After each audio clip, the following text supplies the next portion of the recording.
A story that most of us never see, but millions live every single day. A story about a man who never complained, never shouted, never asked for help. Yet every night, he slept with an empty stomach, so his son could sleep with a full one. His name was Rafik, a simple man from a small town. He wasn't a hero in movies, he wasn't rich, he didn't have big education, but he had something bigger, a heart that refused to give up. Every morning before sunrise, while the whole world slept, Rafik quietly stepped out of his home wearing torn shoes and an old shirt. Not because he loved working early, but because poverty doesn't wait, and dreams don't come true by sleeping late. People who passed by him didn't see a hero, they only saw a poor man carrying bricks, cleaning shops, and doing small jobs to earn a few coins. But inside his heart, there was only one dream. My son will never live the life I am living, and that is where this story truly begins. Ayan, now 24 years old, stands on a big stage, holding an award in his hand. The crowd is cheering, cameras flashing, but his eyes are filled with tears remembering one person, his father. And then he says into the microphone, "People call me a hero. But I know the real hero is sitting at home right now, wearing old shoes and a tired smile." The audience becomes silent. And from here, we go back 15 years into Ayan's childhood. Ayan was only 8 when he first realized something strange. His father never slept a full night. Every morning at 4 a.m., he quietly put on his faded shirt, worn-out shoes, and left the house. He didn't wake anyone. His steps were soft, like he didn't want even the walls to know how much pain he carried. Ayan once asked him, "Baba, where do you go so early?" His father smiled, rubbed his hair, and said, "To build a future." "Not mine, yours." This line stayed in Ayan's mind for years. The first minute of your video ends here, powerful, emotional, and deeply attractive, but the real struggle begins now. Ayan's father, Rafik, worked 3 jobs: morning, construction helper; afternoon, delivery boy on an old bicycle; night, security guard at a small factory. He never complained. He never asked for rest. He only asked Ayan one thing every night: "Did you study well today?" Ayan would lie sometimes, because he didn't like studying much. He wanted to play video games like other kids, hang out with friends, enjoy life. But every time he saw his father's cracked hands and tired eyes, guilt ate him from inside. Money was always short. When school fees increased, Rafik sold his only motorcycle. When Ayan needed books, Rafik worked double shifts. When Ayan wanted to join a science competition, Rafik borrowed money just to buy him a uniform.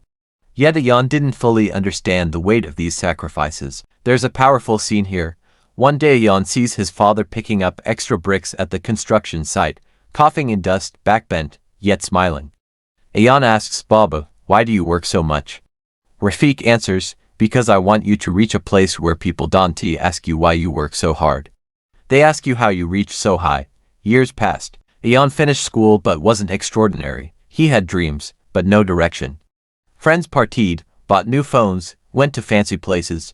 Ayan felt small, embarrassed, poor. He sometimes felt ashamed of his father's simple clothes and tired body. Then came the turning point. Ayan's father collapsed at work due to exhaustion. Ayan rushed to the clinic. The doctor said, "His body is tired. He needs rest." "A lot of rest." The father still whispered, "Don't worry about me. Tell me about your exams." Ayan broke down. For the first time, he held his father's hands tightly and cried silently. From that day, Ayan changed. He studied with full focus. He stopped wasting time. He stopped hanging with negative people. He promised himself, "If my father can work 3 jobs for me, I can work 3 times harder for my future." Ayan topped his college exams. He applied for multiple jobs, and finally, after years of sacrifice, he got called for an important interview. Before the interview, the most important days of Ayan's life, he prepared nonstop, practicing answers, improving communication skills, watching motivational videos, and praying silently. But the night before the interview, Ayan realized he didn't even have decent clothes to wear. His shoes were old, his shirt faded. He felt defeated. Sitting alone in his small room, he whispered, Maybe this success life isn't for people like me." Tears fell from his eyes. But next morning, everything changed. On the table lay a brand new shirt, pressed neatly, polished shoes, and an envelope with travel money. His father stood at the door, smiling, though his face looked pale and weak. "I worked night shift again, this time just for you." Go, my son. Show them who you really are. Ian hugged him tightly, the longest hug of their life, and whispered, Baba, I will not let your hard work go to waste. He went to the interview with confidence.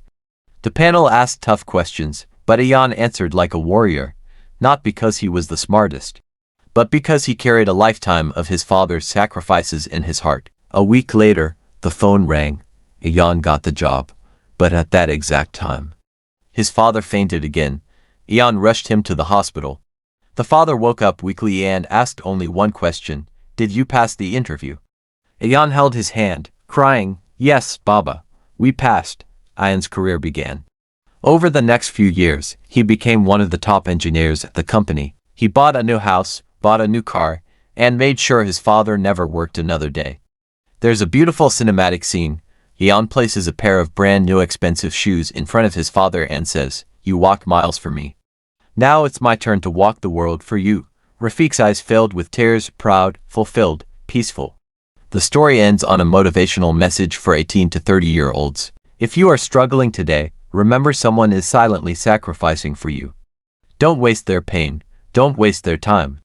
Don't waste their dreams. Become the person they believe you can be. Success isn't about money, it's about giving meaning to the sacrifices made for you. And finally, the closing line. Ian didn't become a hero because he won. He became a hero because he never let his father's effort go to waste.